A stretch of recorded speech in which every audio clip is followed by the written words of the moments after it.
Umubwiriza aravuga ati dore iki ni cyo nabonye negeranya kimwe n'ikindi kugira ngo menye impamvu zabyo, ari cyo umutima wanjye ugishaka ariko sindakibona. Mu bagabo 1000 nabonye umwe, ariko mu bagore bose nta n'umwe nabonye.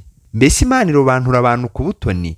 Niba itabarobanura ku butoni se ni kuki mu bagore bose bari mu isi Salomo yahawe kuvuga ko nta n'umwe yabonye? Mbese ubundi kuki batabaranwaga n'abandi kandi n'Imana ikabishyigikira?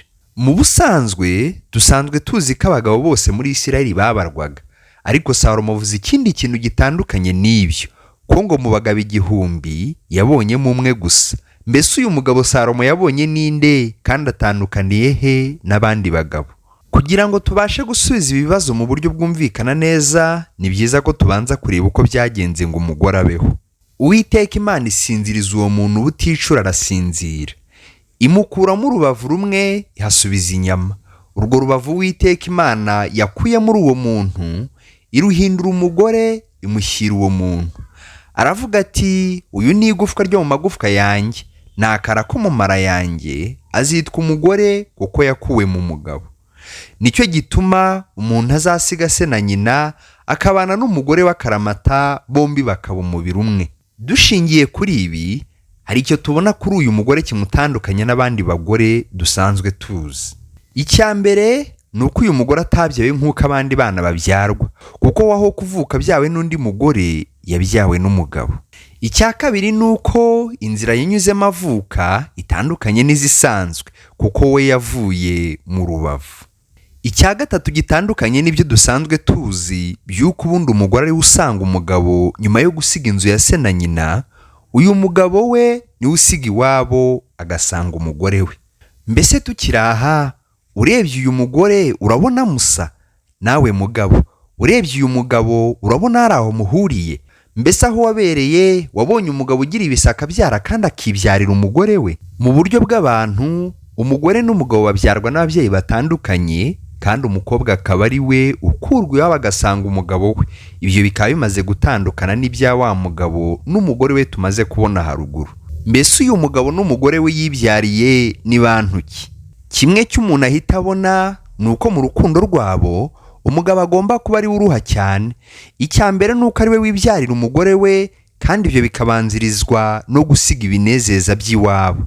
Reka dukomezanye, turaza kubona impamvu uyu mugabo biri ngombwa ko agomba kwibyarira ugomba kumubera umugore. Nyuma y'uko Adamu na Eva bamara gucumura ku Mana, ibyo bikabazanira urupfu rwihuse, bakomeje kubaho ndetse baranabyara, ariko kuko bari bamaze gupfa mu buryo bw'umwuka, abo babyaye nabo bari intumbi nk'ababyeyi babo. Byakomeje gutyo kugera kuri ba Nowa na Aburahamu ndetse na ba Dawidi. Isi yuzura abantu, ariko abantu b'intumbi mu buryo bw'umwuka. Abantu Imana yari yarifuje ko bororoka, ndetse koko barororotse, ariko bororoka bapfuye. Dore iki ijambo rivuga kuri ibi muri Zaburi ya 53 ku murongo wa 3 n'uwa 4. Imana yarebye abantu iri mu ijuru kugira ngo imenye yuko harimo abanyabwenge bashaka Imana. Bose basubiye inyuma, bose bandurijwe hamwe, ntawe ukora ibyiza n'umwe. Reka twongereho n'umubwiriza 7:20. Ijambo rigira riti ni ukuri nta mukiranutsi uri mu isi ukora neza ntacumure. Muri Yesaya 64 ku murongo wa 5 naho hagira hati kuko twese twahindutse abanduye, kandi n'ibyo twakiranutse byose bimeze nk'ubushwambagara bufite ibizinga. Twese turaba nk'ikibabi, kandi gukiranirwa kwacu kudutwara nk'umuyaga. Muri aya magambo yose tumaze gusoma, tubonye ko ari abantu bose bakiraniwe, nta n'umwe uboneye mu maso y'Imana. Ntabwo ari abagore gusa cyangwa abagabo gusa, ni abantu bose bari munsi y'ijuru. Kandi koko mwibuke ko nyina Adamu na Eva basangiye rwa rubuto. Nyuma y'uko mu bagabo n'abagore bose bo mu isi tubonye ko nta n'umwe muri bukiranuka, ubwo wa mugabo umwe Salomo yabonye agomba kuba atari uwo mu isi. Reka turebere hamwe iki ijambo rivuga mu Befeso 5 duhereye ku murongo wa 28 tukageza ku wa 33. Uko niko abagabo bakwiriye gukunda abagore babo nk'imibiri yabo. Ukunda umugore we aba yikunda, kuko ari nta muntu wakwanga umubiri we, ahubwo yawugaburira akawukuyakuya nk'uko Kristo abigirira itorero, kuko turi ingingo z'umubiri we. Nicyo gituma umuntu azasiga se na nyina akabana n'umugore w'akaramata, bombi bakaba umubiri umwe. Ibyo ni ubwiru bukomeye cyane, ariko ibyo mvuga byerekeye kuri Kristo n'itorero. Nuko namwe umuntu wese akunda umugore we nk'uko yikunda, kugira ngo umugore nawe abone uko yubaha umugabo we. Dushingiye kuri aya magambo tumaze gusoma, turabona ko nubwo abagabo bo mu isi babwirizwa gukunda abagore babo nk'imibiri yabo, ariko ntabwo baba barababyaye. Ahubwo ngo ibyo byose babwirizwa gukora ni ubwiru bukomeye cyane bwerekeye kuri Kristo n'itorero rye. Nimwitegereza murabona ko na rya jambo rivuga ko umuntu agomba gusiga se na nyina akabana n'umugore w'akaramata ryongera kugaruka, kandi twamaze kubona ko mu buryo bw'abantu mu isi ubusanzwe atari ko bigenda. Hamwe n'ibi rero, umugabo wari ufite umugore wavuye mu mubiri w'100% ni Adamu, ariko kubw'icyaha Adamu wa mbere yapfanye n'umugore we. Abandi bagabo bose bakunda abagore babo atari uko bababyaye cyangwa basize ibyabo ngo babasange. Nk'uko ijambo rivuga ko Kristo ari Adamu wa kabiri kandi akaba yarabaye umwuka utanga ubugingo, dore uko mu buryo bwashushanywaga n'ubwa Adamu wa mbere nawe yibyariye umugore we. Muri Yohana 19 ku murongo wa 34 hagira hati, ariko umwe muri bo amucumita icumu mu rubavu, uwo mwanya havamo amaraso n'amazi. Amazi n'amaraso byavuye mu rubavu rwa Kristo nk'ibimenyetso by'umubyeyi ubyara, nibyo bihesha abamwizera bose kwinjira mu itorero rye bakaba umubiri umwe nawe kubwo kwakira iryo vuko rishya. Dore uko ibyakorewe cyangwa ibyavuzwe kuri Adamu wa mbere byashushanyaga Kristo. Icya mbere ni uko Eva yavuye mu rubavu rwa Adamu akuze. Hamwe n'ibi rero, natwe ntabwo kuvuka ubwa kabiri kubwo kwizera amazi n'amaraso byo mu rubavu rwa Yesu bitubyara mu buryo busanzwe bw'ababyeyi bo mu isi, ahubwo bisaba kwizera uko waba ungana kose nk'uko Eva nawe yabyawe akuze. Ikindi muri Yohana 3 ku murongo wa 13 tuhabona ibihamya rya jambo ry'umugabo umwe rukumbi wasize iwabo agasanga umugeni, aho abagabo mu isi bo bagomba gusangwa.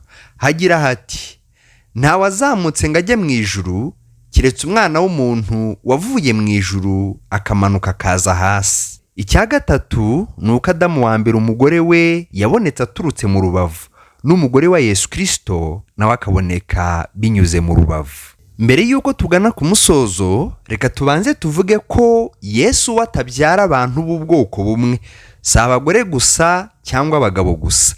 Umwizeye wese ahinduka umwe mu bagize itorero rye.